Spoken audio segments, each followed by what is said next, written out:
8 years ago my brother told one lie and my entire family buried me under it. He said I stole from our parents.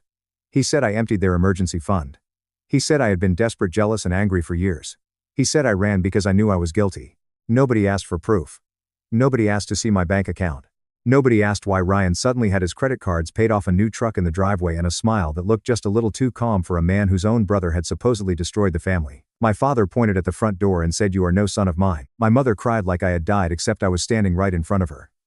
And Ryan, my perfect older brother, put one hand on her shoulder and looked at me like he was the victim. I left that night with one backpack, $27 in my checking account, my work boots, and a name my own family had turned into dirt.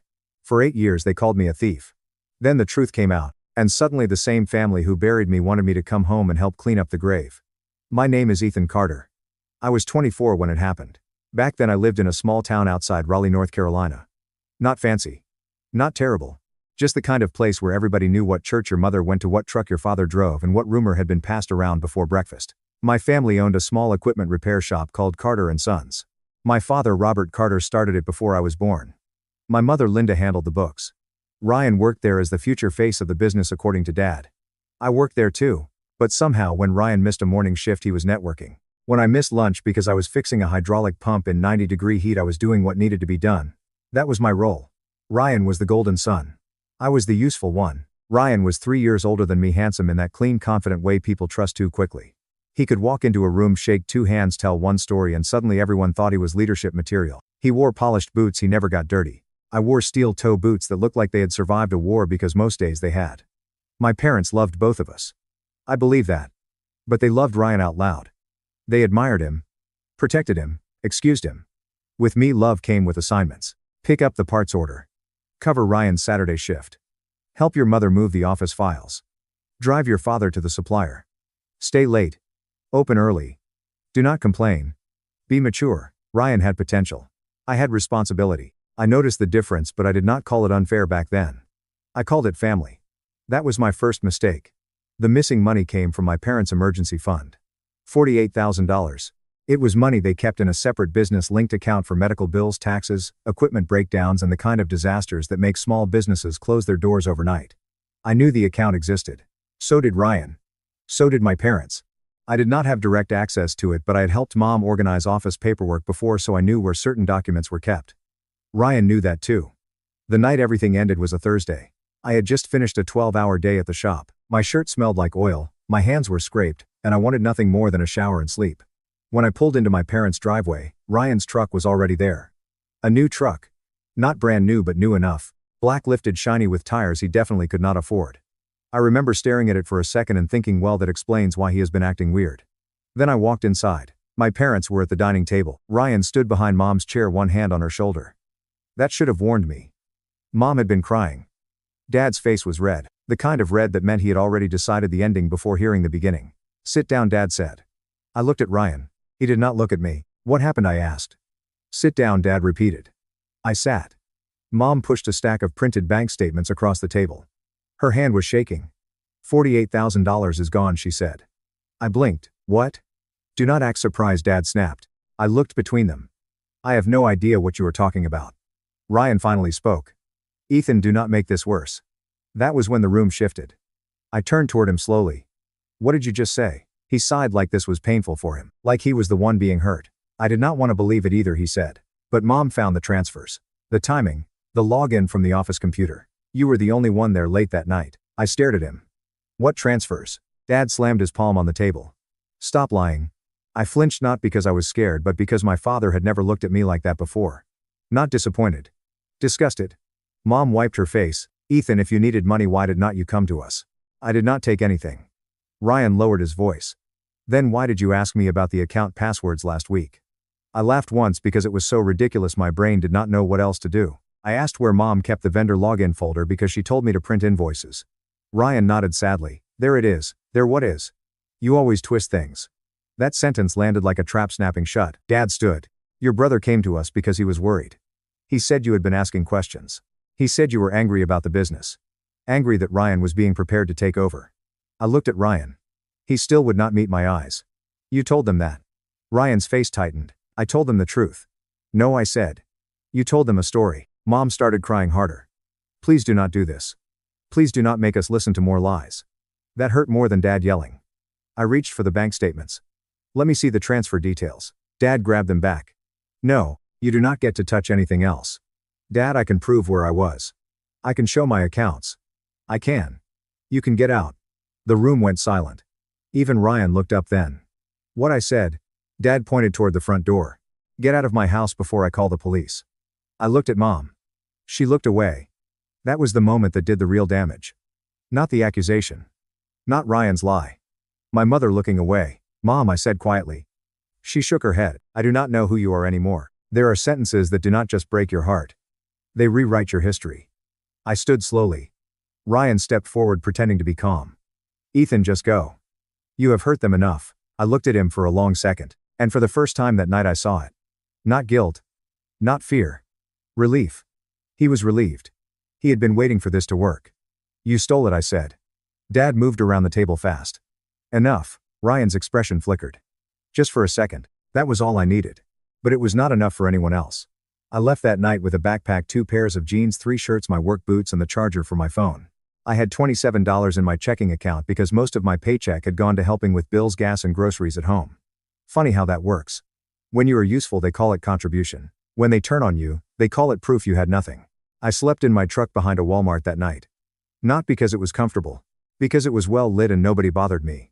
At 2:14 in the morning, Ryan texted me. Stay gone. You have done enough. I stared at that message until the words blurred. Then I blocked him. By morning everyone knew, that is how small towns work. My aunt called me a disgrace. My cousin sent me a message saying he hoped the money was worth losing my family. People from church, people I had helped move furniture, people who had eaten at our table suddenly became legal experts and moral philosophers. If you did not do it, why would your own family kick you out? That one followed me everywhere. At the gas station. At the parts store. At the shop. Especially at the shop. I showed up to work the next morning because I was stupid enough to think my father would keep family drama separate from business. He did not. My key no longer worked. There was a note taped to the employee entrance. Ethan, do not enter the property. Final paycheck will be mailed. No signature.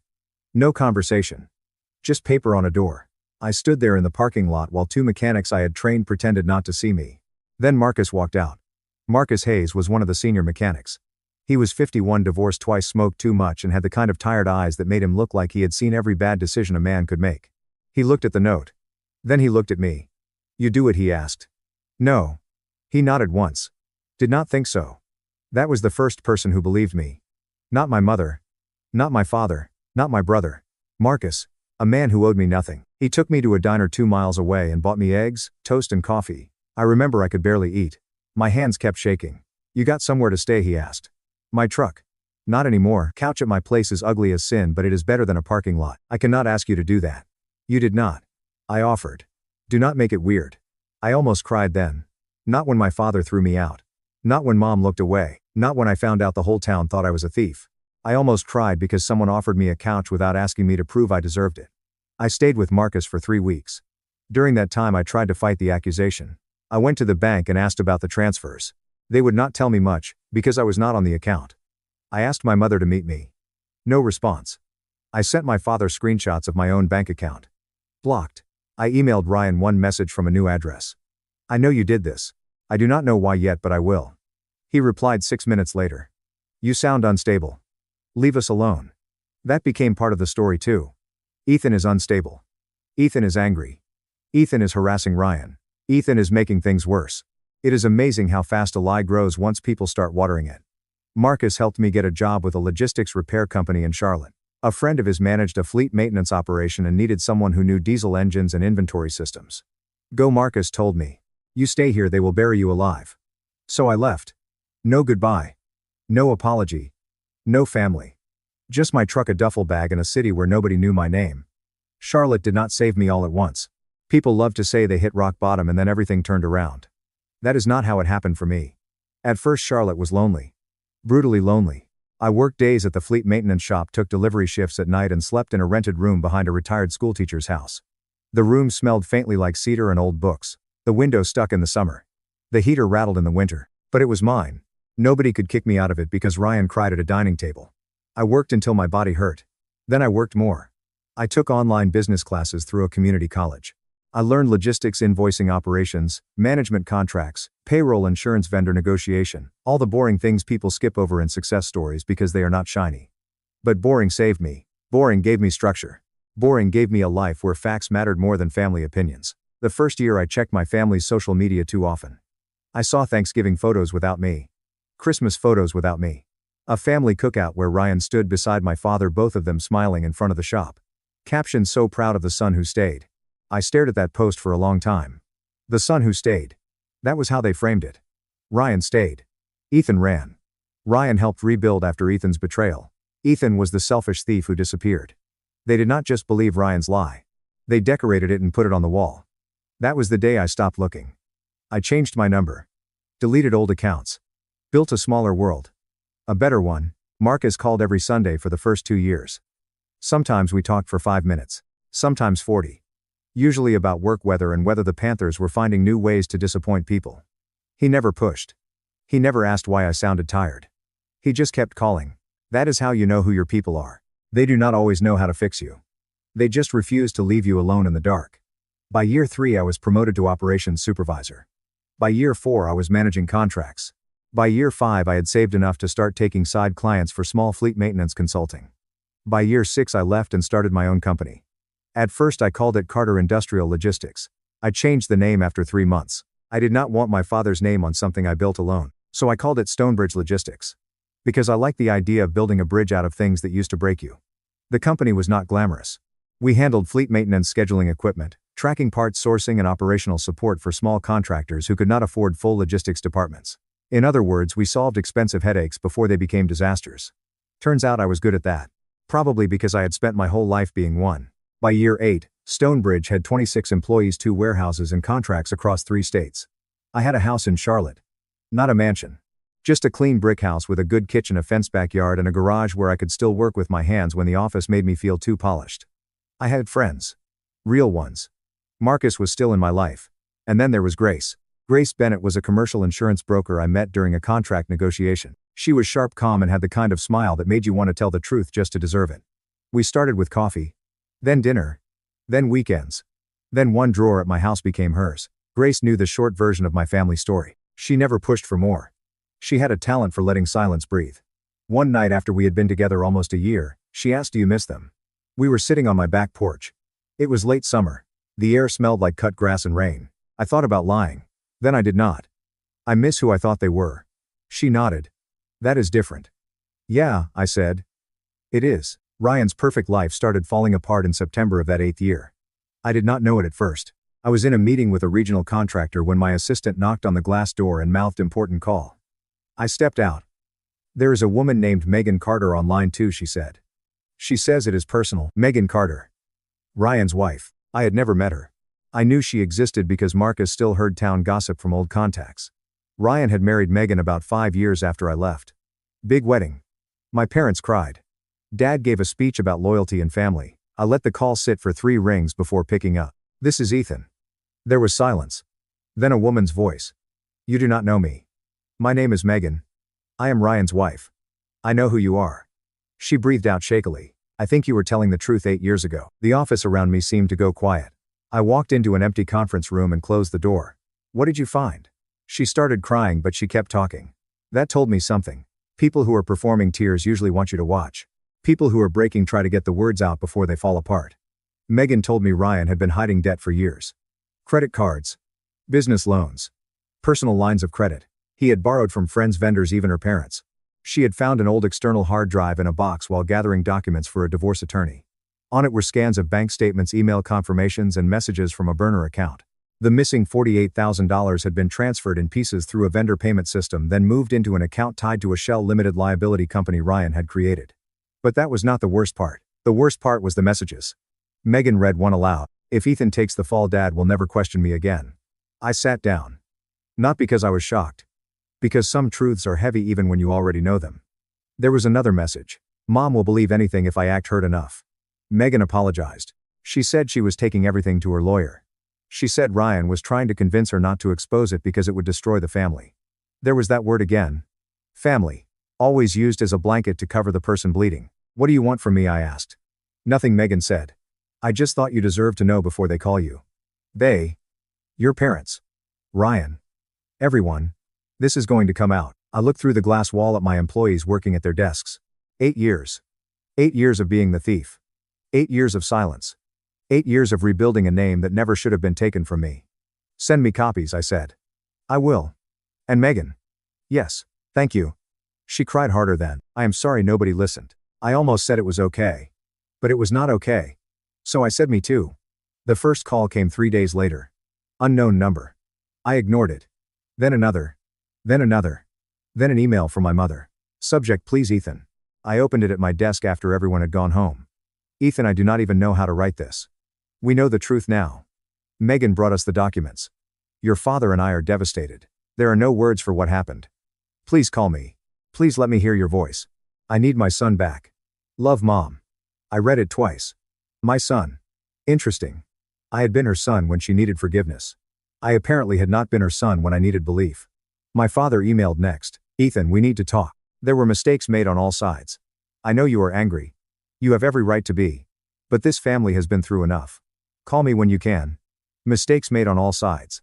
That sounded exactly like him. Even an apology, Dad managed to leave himself an exit. Ryan sent nothing that day.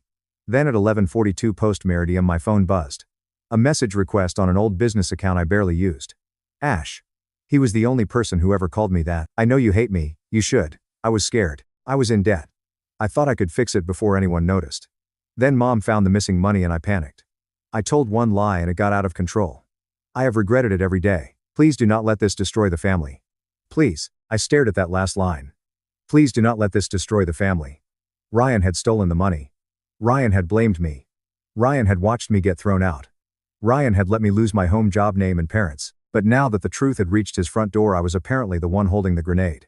Grace found me in the kitchen at midnight standing by the sink with my phone in my hand. You okay? She asked. I handed her the phone. She read the messages. Her face changed. Not pity.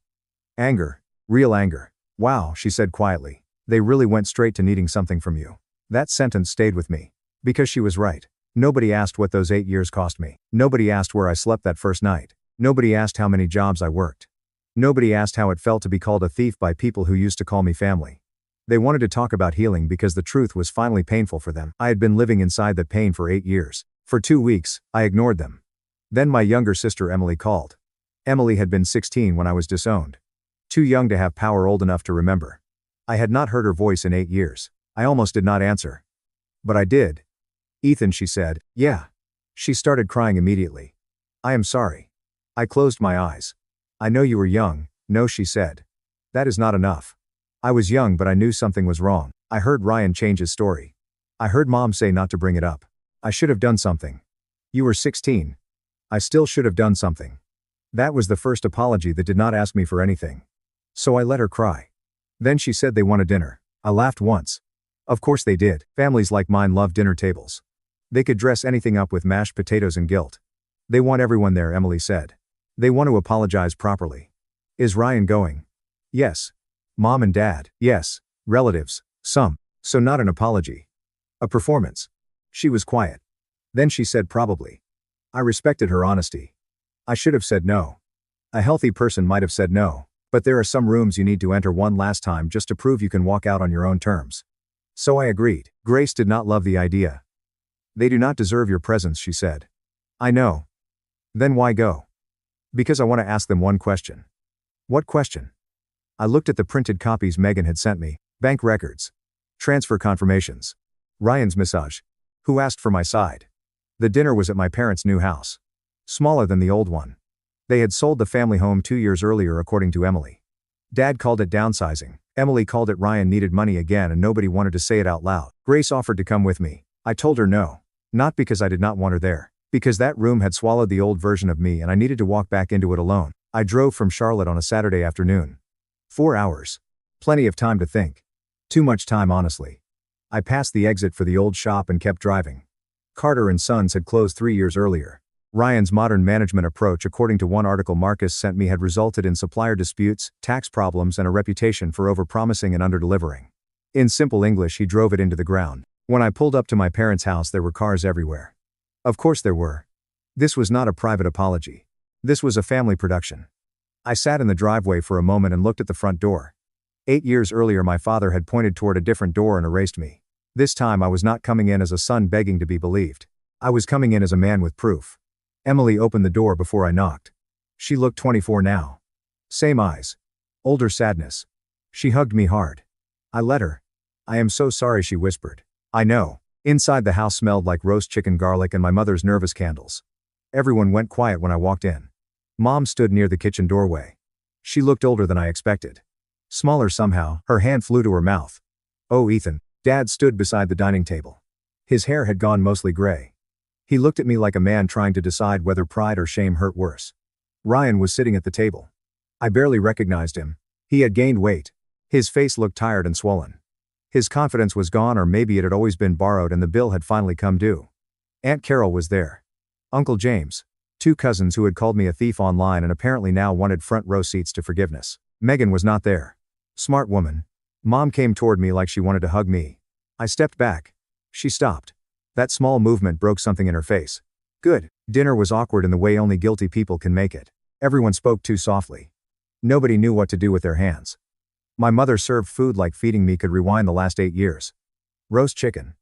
Mashed potatoes, green beans, biscuits, my childhood favorites. Again with the emotional menu. I sat between Emily and an empty chair.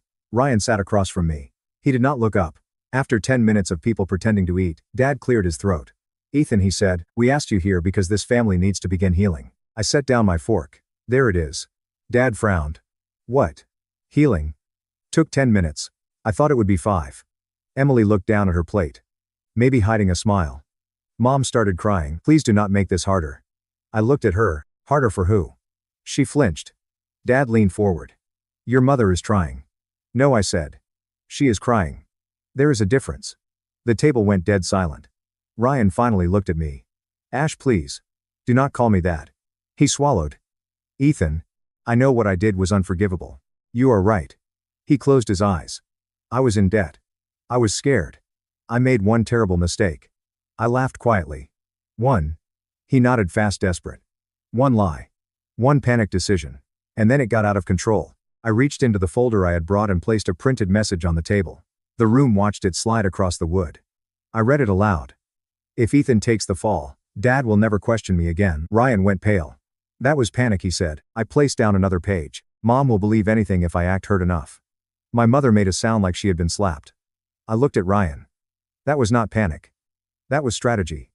Nobody spoke. I placed the bank records on the table next. $48,000. Transferred through vendor payments into a shell account connected to you. Dad stared at the papers. I almost laughed again. 8 years late and the man finally wanted to study the evidence. Now I said, I have a question. Mom whispered, anything. I looked at my father. Who asked for my bank records? Silence. I looked at Aunt Carol. Who asked Ryan why he suddenly had money? No answer. I looked at my mother. Who asked me for my side before deciding I was dead to this family? She sobbed into her napkin. I looked around the table. Nobody answered. So I gave them the answer. Nobody. Dad's jaw worked like he wanted to argue but could not find a sentence strong enough to stand on. Ethan, he said finally, you have to understand how it looked at the time. No, I said. I do not. His eyebrows rose. No. No, I do not have to understand why my own father needed less than 10 minutes to believe I was a thief. Mom cried harder. I was hurt too, she said. That one got me. I turned to her slowly. You were hurt. I lost my son. No, I said. You threw him away. She covered her mouth.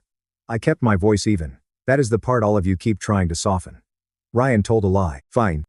A cruel, calculated, life-destroying lie. But every single person in this room chose what to do with it. I pointed at the bank records. You chose not to ask questions. I looked at Dad. You chose to kick me out. I looked at Mom. You chose to look away when I begged you to believe me. I looked at Aunt Carol and my cousins. You chose to repeat it. Then I looked at Ryan. And you chose to build your perfect little life on my grave. Ryan started crying. Actually crying. Maybe from guilt. Maybe from fear. Maybe because for the first time in his life crying was not fixing anything. I am sorry, he said. I swear to God, Ethan, I am sorry. I lost everything. Megan is leaving. The business is gone. Nobody trusts me. Mom and Dad can barely look at me. I know I deserve it, but please. Please do not leave me like this. I stared at him. You mean alone? He nodded. Humiliated. He cried harder. Judged by everyone, please. Called something you can never wash off. He put his face in his hands. I leaned back. Sounds familiar. Dad slammed his hand on the table. Enough. He knows he was wrong. I turned to him. And when did you know? Dad froze. When Megan brought proof, I asked. When the documents were printed. When Ryan admitted it. Tell me, Dad. At what point did your son become innocent to you? His mouth opened. Nothing came out. Because I was innocent the entire time. That sentence sat in the room like a body nobody wanted to identify. Mom reached toward me across the table. You are still my son. There it was. The line I knew was coming. The one I had heard in my head for 2 weeks. I looked at her hand. Then at her face. I was your son 8 years ago too. She broke. Not cried. Broke. Her shoulders folded. Her face collapsed. Emily put a hand over her mouth and looked away. Dad stared down at the table. Ryan whispered, I destroyed everything. I shook my head. No, you revealed everything. He looked up. You revealed how little it took for this family to abandon me. You revealed how fast love becomes conditional when the favorite son needs protection. You revealed that my place here was never secure. It was rented and Ryan only had to say the right words to evict me. Aunt Carol started crying now too. I am sorry, she said. We all are. No, I said. You are ashamed. That is not always the same thing. She lowered her eyes. Dad finally spoke. What do you want from us? I almost smiled. That was the most honest question anyone had asked all night. I wanted you to ask that 8 years ago. He had no answer. I wanted my father to look at me and say, show me your side. I wanted my mother to know my character for longer than it took Ryan to fake a tear. I wanted my family to love the truth more than the easier story. My voice almost cracked there. Almost. But I held it. Now I do not want anything. Mom looked terrified. What does that mean? It means I am not coming back. Ryan lifted his head. Ethan. No, you do not get to steal 8 years and then ask for a reunion because the receipt finally printed. Dad stood slowly. You are punishing us. No, I said. Punishment is what you did to me without proof. This is distance with documentation. Emily gave a tiny sad laugh through her tears. Mom whispered, can we at least try? I looked at her for a long time. There was a version of me somewhere back in that Walmart parking lot who would have given anything to hear those words. Can we try? That version would have crawled back to the table. He would have apologized for making them uncomfortable.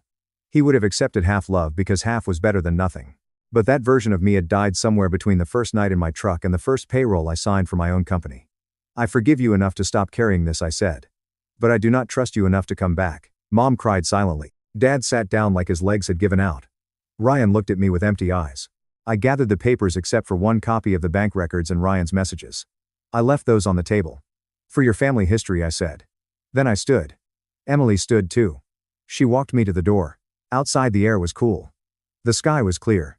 For some reason that felt unfair. Like the world should have changed shape after a night like that. But it did not. The world rarely changes when people finally face what they did. Only the room does. Emily hugged me again. Can I still call you? She asked. I looked at her. Yes.